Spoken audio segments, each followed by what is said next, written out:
Hey everyone, a very good morning to all of you. Welcome to the Indian contract. No need to learn the what? This year name or etc. You only need to learn the terms that we will use in the particular act. Okay, so now let's start with the first word that is on the screen, that is proposal. What is proposal?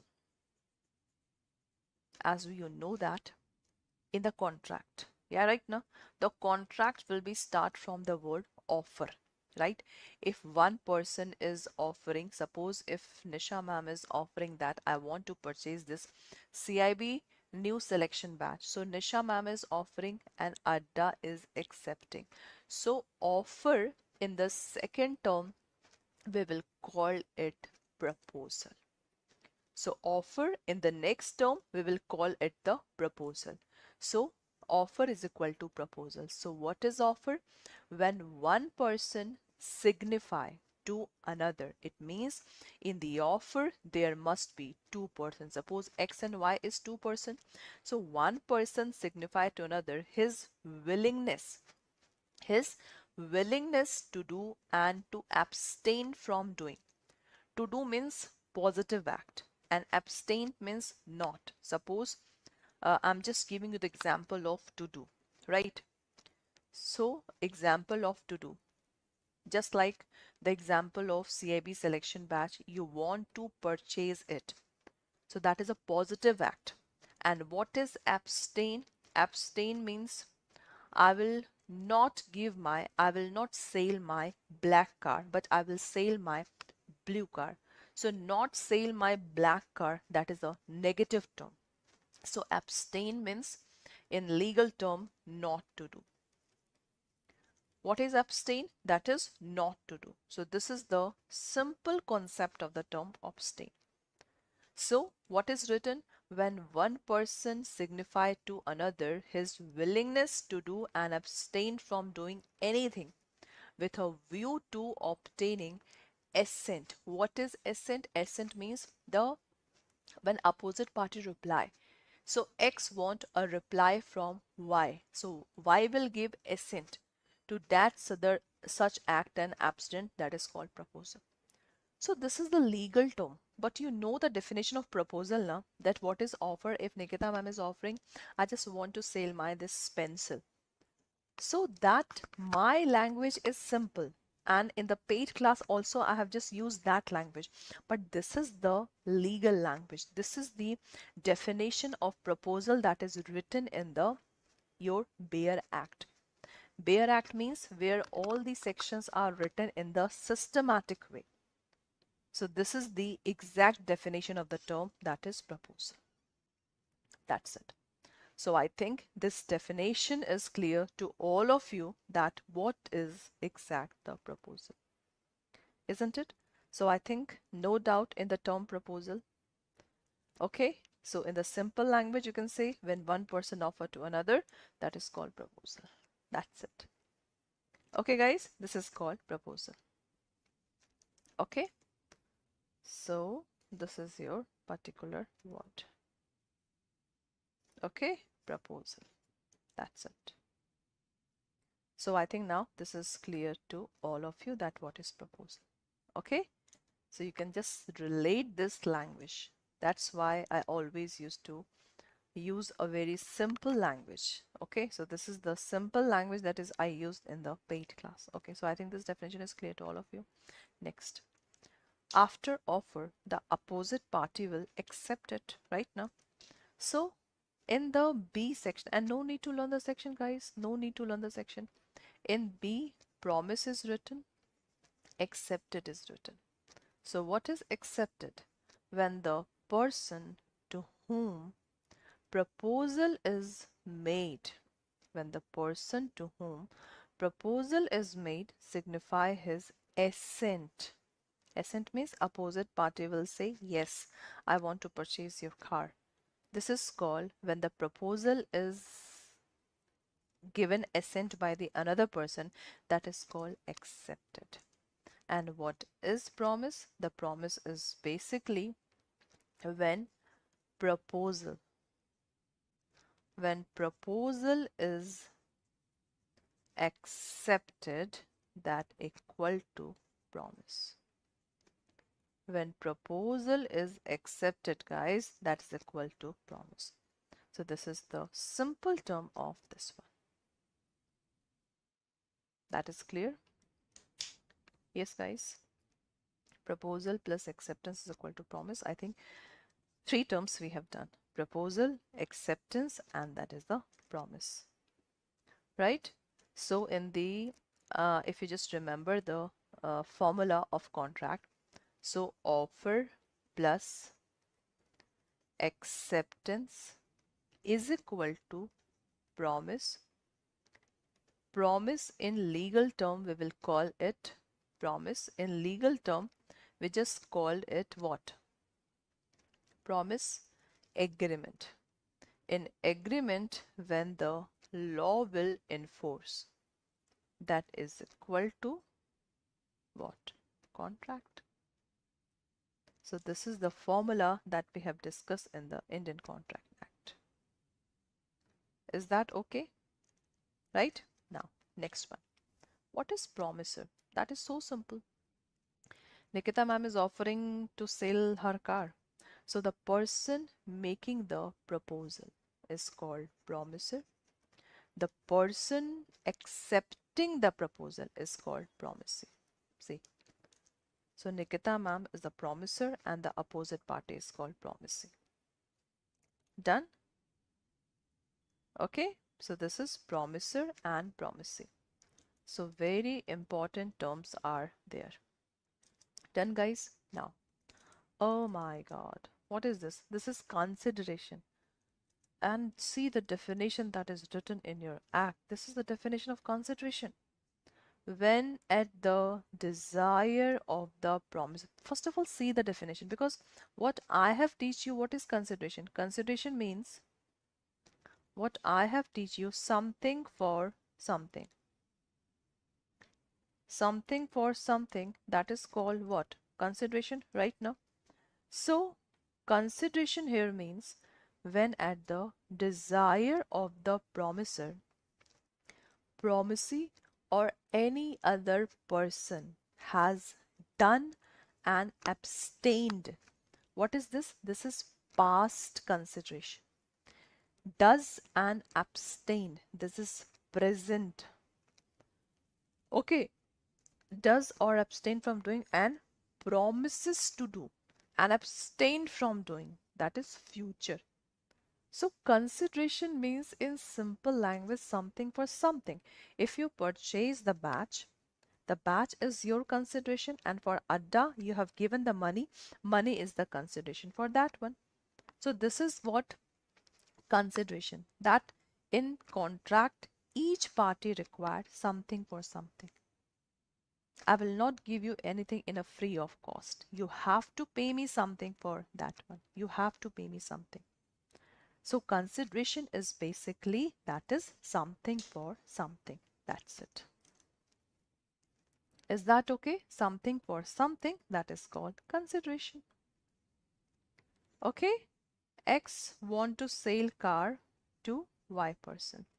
So X is sending car to Y person and Y is giving money for that. So this car and this money is the consideration in this contract. Is that okay? So this is the exact definition of this one. Next, what is agreement? So guys, agreement is nothing. Just see the formula. Offer plus acceptance is equal to promise. Promise in legal term is called agreement plus law enforceability. So this is agreement. So this is the exact definition of the term agreement, that when offer is accepted, that is called agreement. But this agreement, what is? Every promise, what is written in the legal term, every promise and every set of promises. It means one person promise, second person also promise, forming the consideration, and in this promise you must require consideration, that is called agreement. And in the Indian contract, guys, as you know that there are various type of agreement. The first is legal agreement. Okay, this is a legal agreement, and then social agreement and religious agreement, but we only have to study the legal agreement. That's it. So legal agreement is basically what? In which the consideration will be there from the both side. So here every promise and set of promises, that is called this. Because in social agreement, if one person will not fulfill the promise, we cannot file the case. In the religious agreement also, we cannot file the case if one person is not doing the fulfilling the things. Okay, but in the legal agreement, if you will not give me my money na, and I have already given you my car, so in that case I can file a suit. So this is called agreement. So in the Indian Contract Act, we only have to study about the legal agreement, because when the legal agreement will be enforced now, then it will be converted into the term contract. That's it. So I think this definition is clear to all of you right now. Every definition is important, every definitions, right? Now next one. Next one is, what is reciprocal promise? X and Y is there now. X is making promises and Y is also making promise. Y is also making promises. So what is this? The promises which form the consideration or the part of consideration for each other, that is called reciprocal promises. This is called reciprocal promises.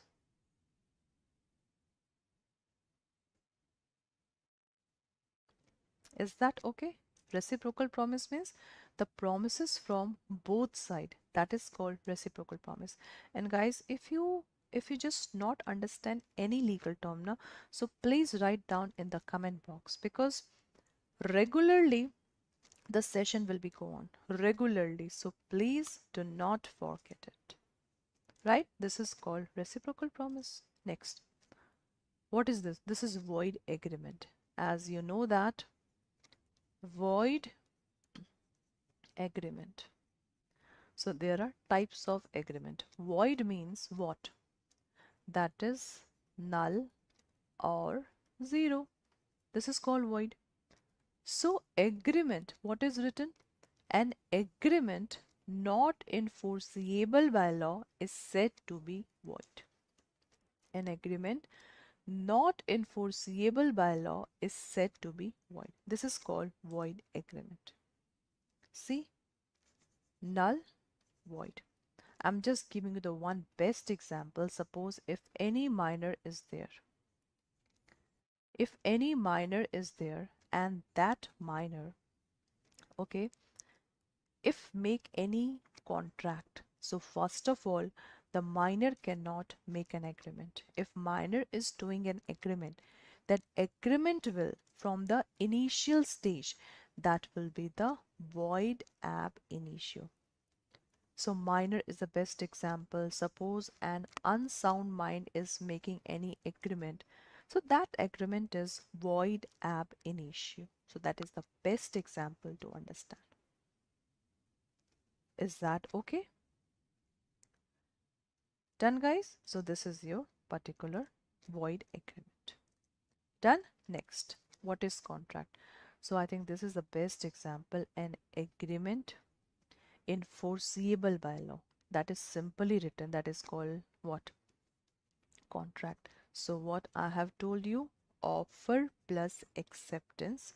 Now I will not write the term promise, that is equal to agreement. So this agreement is just like this agreement. So agreement, so understand, this is offer plus acceptance. When enforceable by law is equal to contract. So this is the best example to understand the definition of the term contract.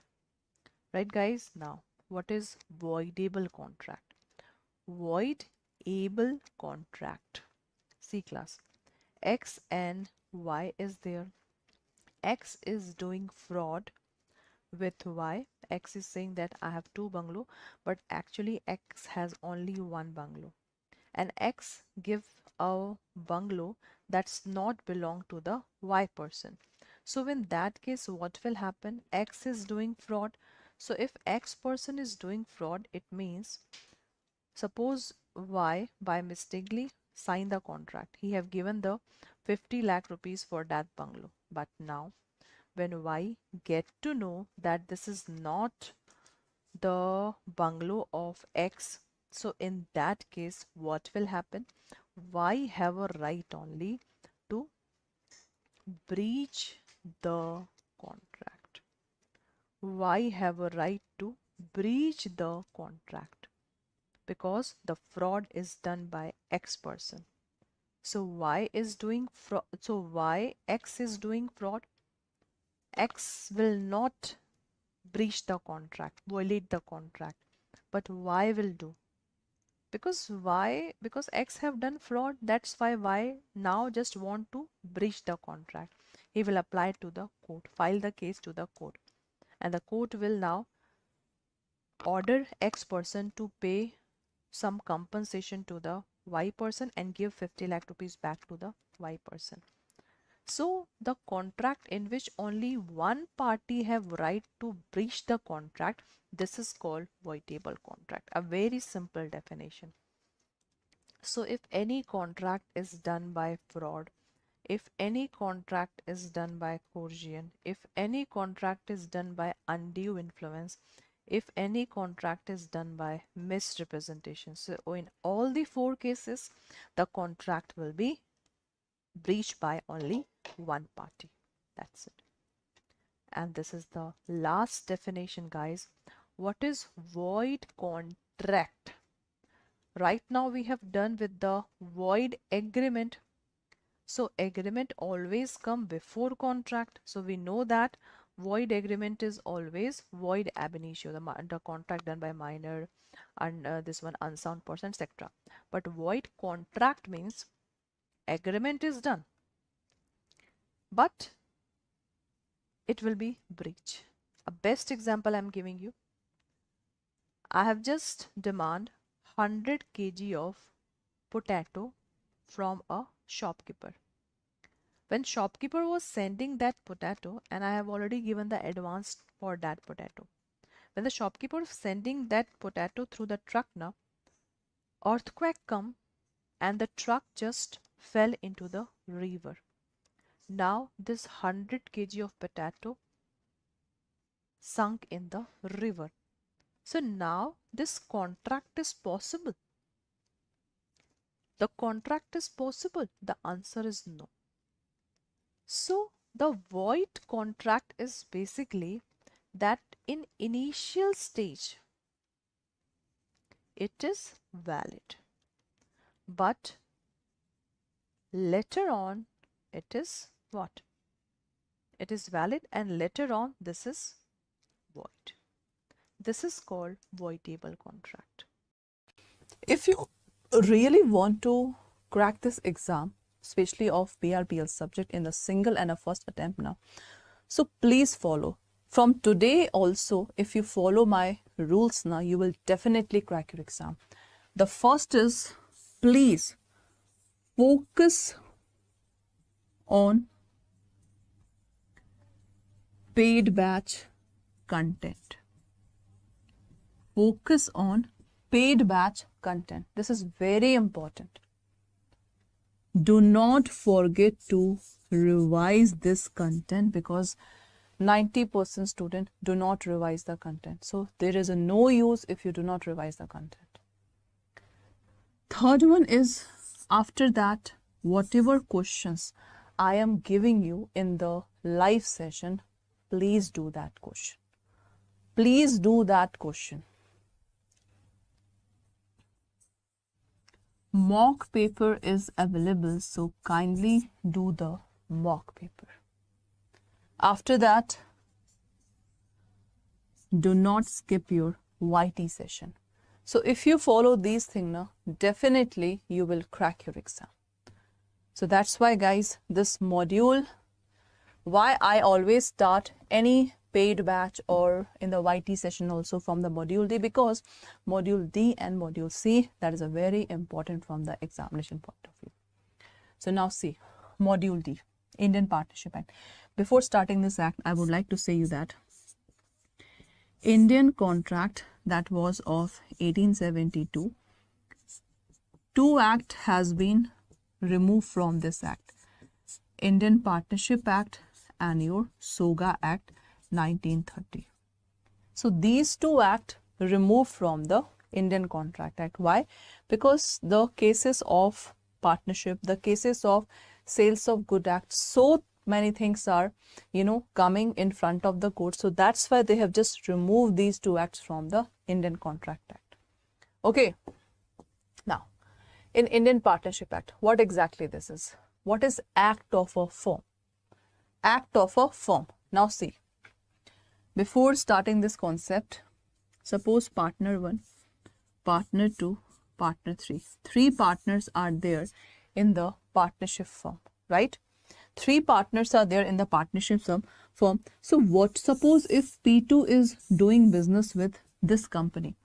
So if P2 is doing business, so as we know that the concept of agency applied in the partnership firm. If any wrongful act is done by P2, every partner is liable. If any profit is done by P2, the profit is distributed among the partners. So this is the crux of your partnership firm. So partners basically do what? Business in the partnership firm. Okay, they just do the business. So this is the complete P1, P2 and P3 partners. Okay, so what is act of the firm? And always remember, if these are the partners, so the partners have to do business in the name of partnership firm. In the name of partnership firm. So this is very important. So what is act of the firm? Act of the firm means any act, omission. What is act? To do. Omission, not to do. By all the partners or by any other partner, agent of the firm, which give rise to the right enforceable by and against the firm. So act of the firm means if the partners are doing business in the name of partnership firm, it is called act of the firm in a simple language. Okay, in a simple language.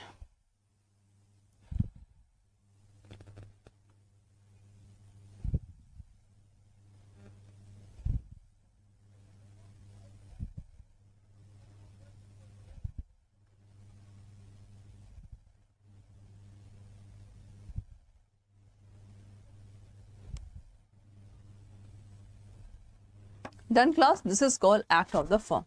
Now, what is business? See class, if anyone, suppose MacD and the Burger King, they both are partners. This is the reality. So there are so many examples that are the partners. Okay, if I just show you the more examples of partner, just a minute.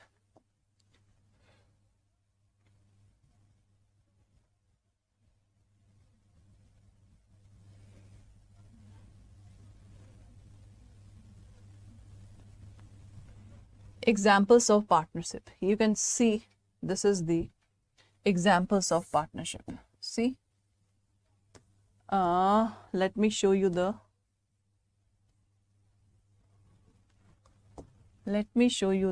examples of partnership.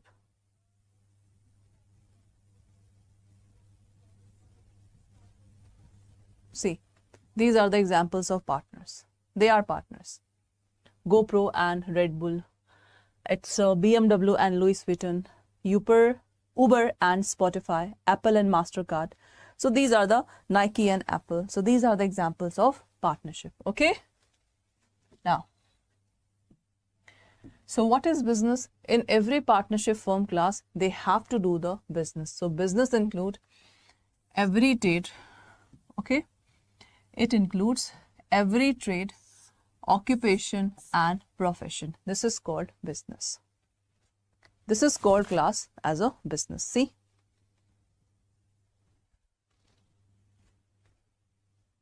Is that okay? So business include every trade, occupation and profession. That's it.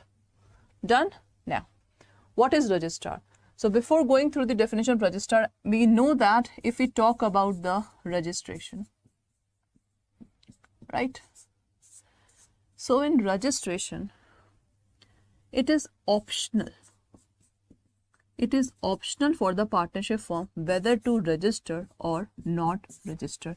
If the partnership firm is not registered, so there are various consequences. They cannot demand any loan or just go to the bank, because bank always deal with the registered firm. So there are few negative consequences that is given in section 69 of the Indian partnership, but we do not have to focus on this one. So what is registrar? So registrar include registrar, deputy registrar and assistant registrar. 3 registrar are there. So these things, that's always come in the form of question. These things always come in the form of questions, guys.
Okay, so this is a registrar. Now, what is third party? So third party is basically, what is third party? Suppose partnership firm is there and they just do business with that X party. So this X is called third party. So the third party is used in relation to a firm or to the partners therein, means any person who is not a partners in the firm.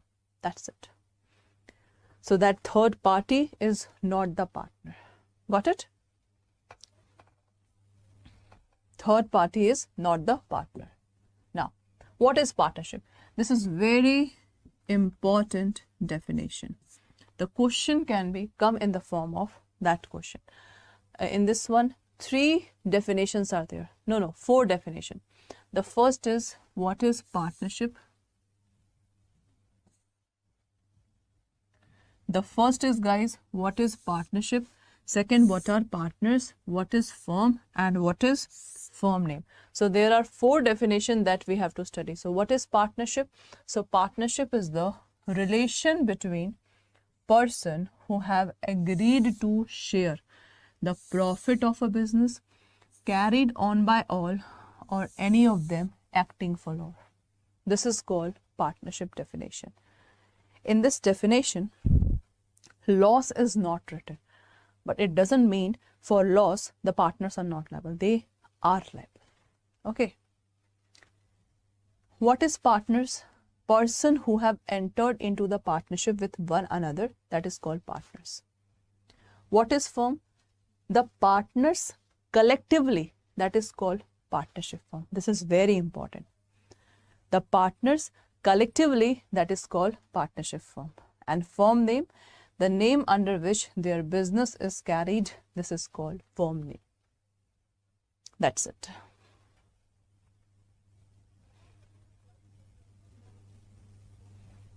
Is that okay, class? Done? So this is your partnership definition. That's very important. Now, Sales of Good Act. What exactly the Sales of Good Act means? They basically deal with the movable property. Movable property, seller, and that is the buyer. So this is the exact, the crux of this Sales of Good Act. So now let's start with the first one. What is buyer? Buyer means the person who buy and agree to buy. What is agree to buy? This is your future sale and this is your present sale. That's it. See, this is your present sale. Done? What is delivery? Delivery means voluntarily